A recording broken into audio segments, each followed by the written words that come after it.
தமிழக அரசியல் சூழலில் புதிய பரபரப்பு எழுந்திருக்கிறது.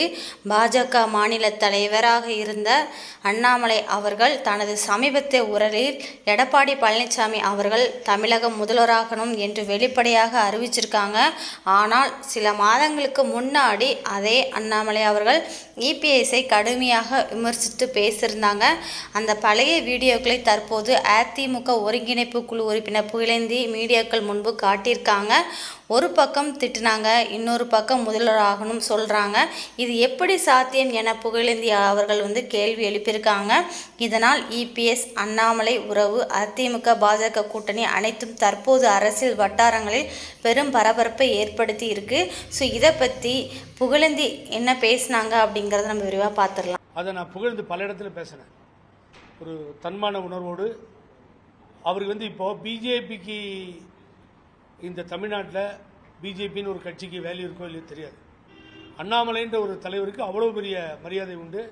அது ஸ்டேஜில் ஏறும்பொழுது பேரை சொன்னால் அண்ணாமலை ஜி அப்படின்னு அமித்ஷா ஜி சொன்னதும் கைத்தட்டல் நிற்காமல் போயிட்டு இருந்துச்சு. சரி, ரொம்ப நீட்டாக போயிட்டுருக்காரு, தப்பு பண்ணாமல் பழனிசாமி சொல்லி பண்ணிக்கணும், நம்ம ஆம்புலன்ஸ் பழனிசாமி சொல்லி பதவியிலேருந்து வேறு எடுத்துட்டாங்க அவர். ஸோ ரொம்ப கரெக்டாக போயிட்டுருக்காருன்னு நினச்சிட்டு இருந்தேன். நேற்று எப்படி தடுமாறினார்னு கொஞ்சம் பாருங்களேன். அதை யாராக இருந்தாலும் நான் விட மாட்டேன். சன்மானத்தை அப்படியே ஒட்டி கூறி குழஞ்சு அப்படி அடிபணிஞ்சு போக வேண்டிய அவசியம் எனக்கும் பாரதிய ஜனதா கட்சிக்கும் தொண்டருக்கும் கிடையாது. இது சுயமரியாதை இருக்கக்கூடிய கட்சி. யாருடைய காலில் விழுந்து அந்த கட்சி இருக்கக்கூடிய தலைவர்களை தொண்டர்கள் இல்லை. தவழ்ந்து காலில் விழுந்து பதவியை பிடித்து எடப்பாடி பழனிசாமி தன்மான மிக்க ஒரு விவசாயினுடைய மகளை பச்சையின்களே 10 ஆண்டு காலம் கையெழுத்து போட்டு ஒரு பைசா வாங்காத அண்ணாமலையை பற்றி சொல்வதற்கு எடப்பாடி பழனிசாமி என்கின்ற தற்கொலைக்கு எந்த விதமான அதிகாரம் கிடையாது.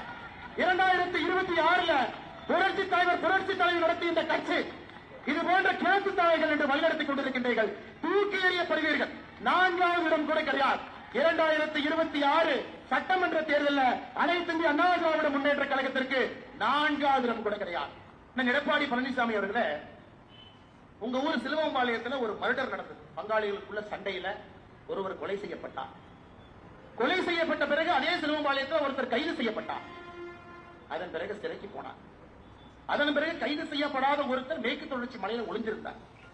இன்னைக்கு திமுக இருக்கக்கூடிய மூத்த அமைச்சர், அன்னைக்கு அதிமுகவுடைய அமைச்சர், அவர் கையை காலை பிடித்து அந்த வழக்கை முடித்துவிட்டு வெளியே வந்து சிலுவம்பாளையம் பஞ்சாயத்து தேர்தலில் நின்று கோரத்தம்பி பேசும்போது மிக தெளிவா அனைத்து இந்திய அண்ணா திராவிட முன்னேற்ற கழகத்தினுடைய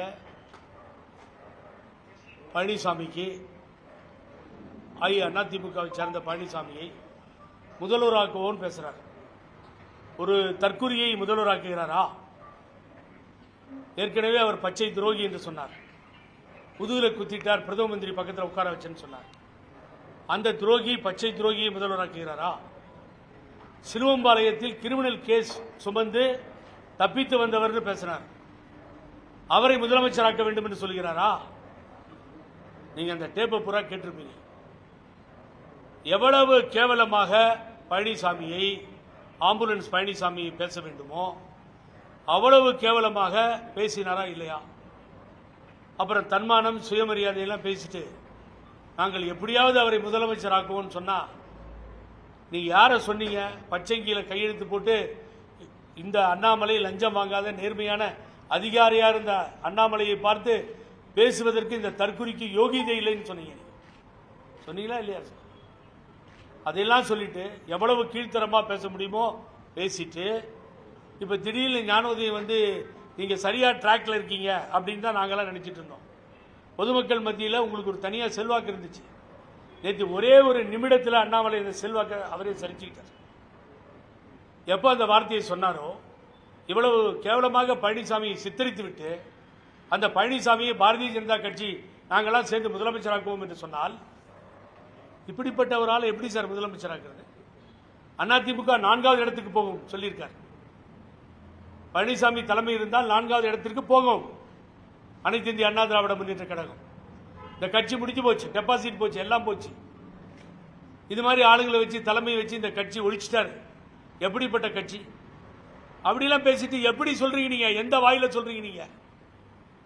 இவ்வளவு நாள் மக்கள் உங்களுக்கு தனி செல்வாக்கையும் மரியாதையும் கொடுத்து கொண்டிருந்தார்கள். அவங்களாம் தெரிஞ்சுக்கிட்டு தான் இதை போட்டேன் நான்.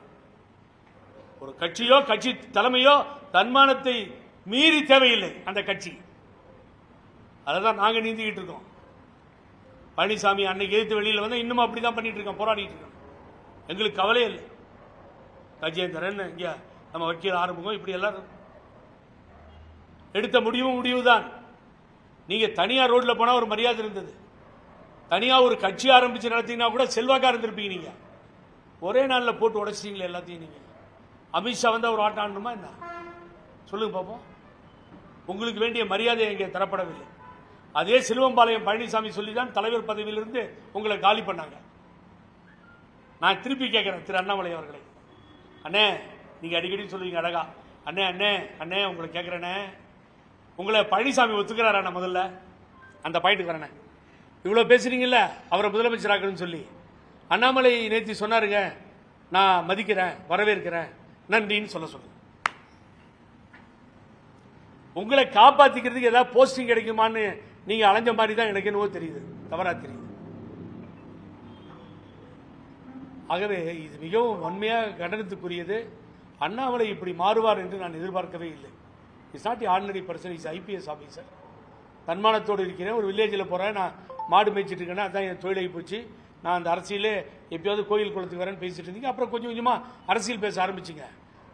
ஆனால் தவழ்ந்து காலில் விழுந்து அந்த ரிசார்ட்டில் எப்படியாவது முதலமைச்சராகி ஏல விட்டு அப்புறமா முதலமைச்சரான கேடுகட்ட ஜென்மம் பழனிசாமின்னு சொன்னீங்களா இல்லையா? எப்படி முதலமைச்சரான பழனிசாமி நீங்க விலைக்கு சொன்னீங்களா இல்லையா? இப்ப மாத்தி பேசலாமா சார்? சார் அப்படிப்பட்ட பதவி உங்களுக்கு வேணாம் சார். தூக்கி எறிஞ்சிட்டு வாங்க, மக்கள் உங்களை மதிப்பாங்க. அங்கதான் ஸ்லிப் ஆயிட்டீங்களேன்னு கஷ்டமா இருந்தது. ஆகவே தான் அதை போட்டு காமிச்சு மீடியா முன்னாடி இப்படி பேசினார், இப்ப இப்படி பேசுறார், மாத்தி பேசுறார் அப்படிங்கறத சொன்னேன். ஆட்சிக்கு ஒன்றும் வரப்போறதுல விடுங்க. நீங்க இல்ல, வடக்கே இருந்து 106 தலைவர்கள் இங்கே வந்தாலும் அது நடக்காது.